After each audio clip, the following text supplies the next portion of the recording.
Wanted to do a little review on radical equations. You guys are going to have a quiz tomorrow. So I wanted to go over one of each type of these equations that we've seen. So the first type we saw were the ones where we have a radical, in our case square roots only today, um, equal to a number. So anytime you have a radical, you want to make sure you isolate it. This one's already been isolated. So we want to just go ahead and square both sides in order to undo our square root. The square root and the power of 2, those are inverse operations, so they'll cancel each other out. So you end up with x minus 7, and then that's equal to 8 squared, which is 64. And then add 7 to both sides. Your 7's will cancel, so x equals 71. Okay, and then the second type we saw was where we have a radical set equal to a radical. So for these ones, you don't have to isolate because that's all you have are square roots. So basically you're just raising both sides to the second power so that we can cancel those square roots off. All that means is our radicands are equal to each other. So you just set up your equation with your radicands set equal to each other and then solve from there. Obviously we're going to subtract our 8b so we can get our variable by itself on one side. 9 minus 8 is just 1, so we end up with a 1b equals 1.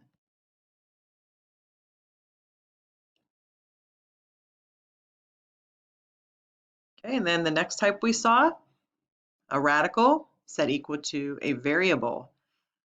The radical is isolated, square both sides. The square root and the power of 2, again, are going to cancel.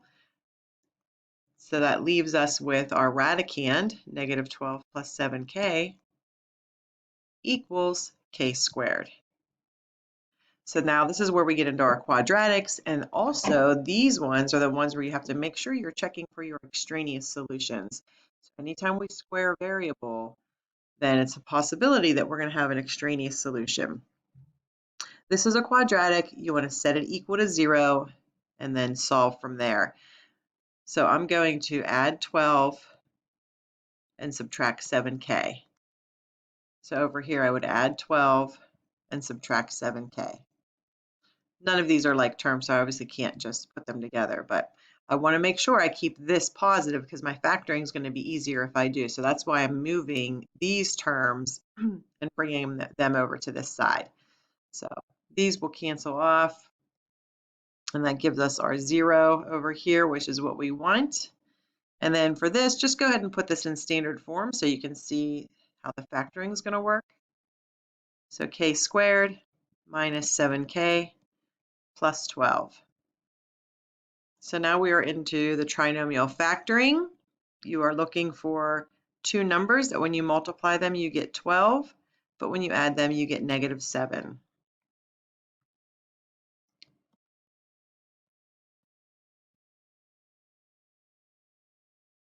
Okay, so k minus 3, k minus 4. Negative 3 times negative 4, that'll give me a positive 12, but negative 3 plus negative 4, that'll give me a negative 7. And remember, you can always FOIL that real quick to check to see if you did it correctly, because if you FOIL this, then you should get this result. And then once you do that, you're going to set each one equal to 0.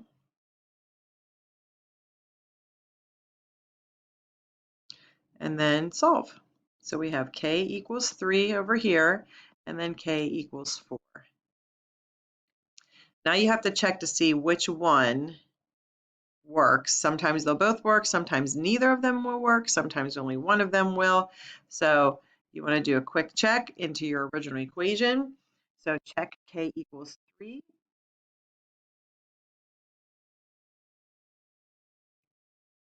So you're going to just take your original equation and you're going to plug your 3 in everywhere you see a k. So we end up with the square root of negative 12 plus 7 times 3 equals 3 squared.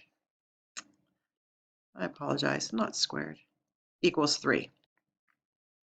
Okay, so then we have here under our square root, negative 12 plus 21 equals 3.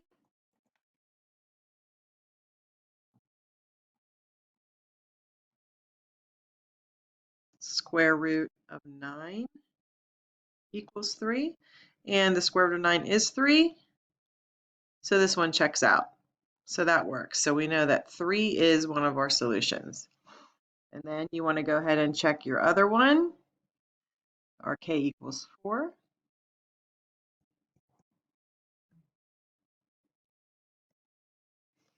So we're just going to plug that in. Negative 12 plus 7 times 4 equals 4.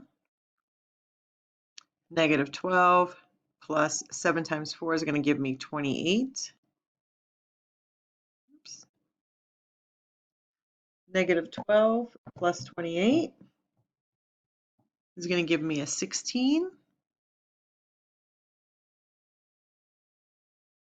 And the square root of 16 is 4. So this one also checks out. So they both work. No extraneous solutions here. And then the last type we learned about were the ones where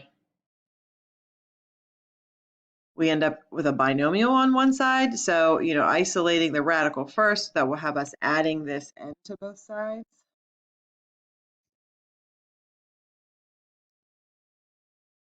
So those will cancel off. So we end up with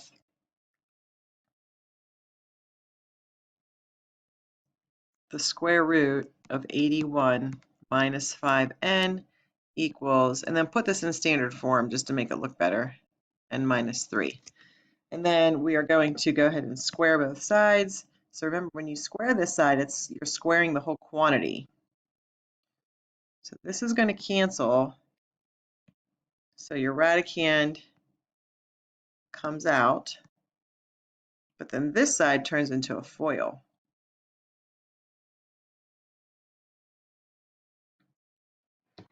Okay, and then you go ahead and FOIL this side. So I'm just going to copy my 81 minus 5n. And then FOIL this. N times n is going to give me n squared. N times negative 3 is going to give me negative 3n. Negative 3 times n is another negative 3n. And negative 3 times negative 3 is going to give me a positive 9. Combine like terms. So here's our like terms right here.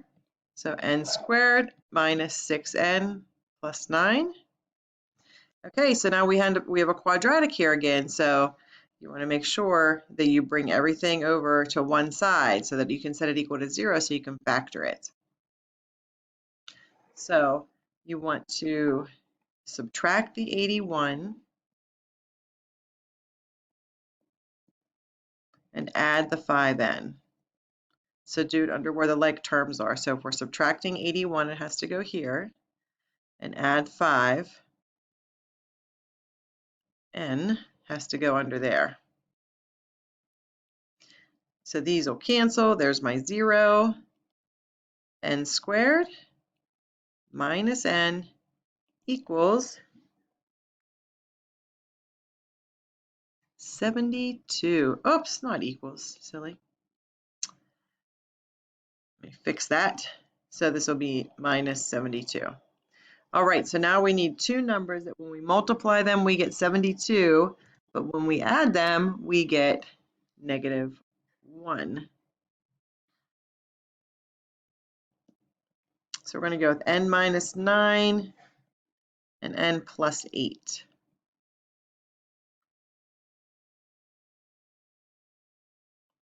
Set those equal to 0.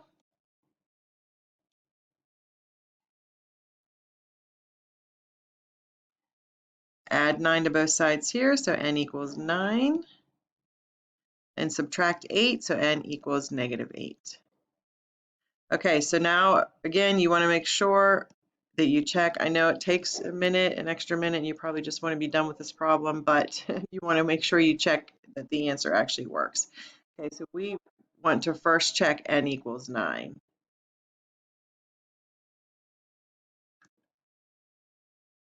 Okay, so take your original equation and put a 9 in everywhere you see an n. So it's going to be -9 plus the square root of 81 minus 5 times 9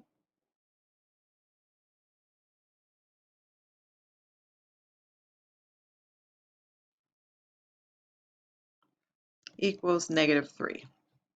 So we get -9 plus the square root of 81 minus 45 equals -3. -9 plus the square root, this is going to give me 36 under here. Square root of 36 is 6. And -9 plus 6, yes, is -3. So this one checks out. Okay, so you can go ahead and box that answer in because we know it works. And then when we want to check our n equals -8.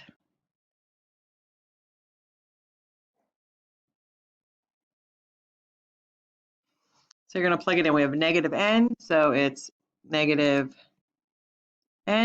So that sign's going to end up flipping, plus the square root 81 minus 5 times -8 equals -3. So simplifying this is a +8. And then the square root, this is 81 plus 40 equals -3.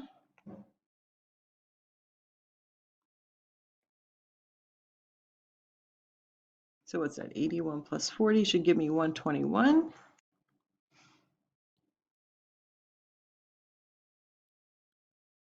Okay, so 121, the square root of that is 11. 8 plus 11 definitely is not -3. So this one doesn't work. So the 8, -8, this is an extraneous solution. So, all right, well, there's a review for you. Please email me, let me know if you have any questions. Thanks.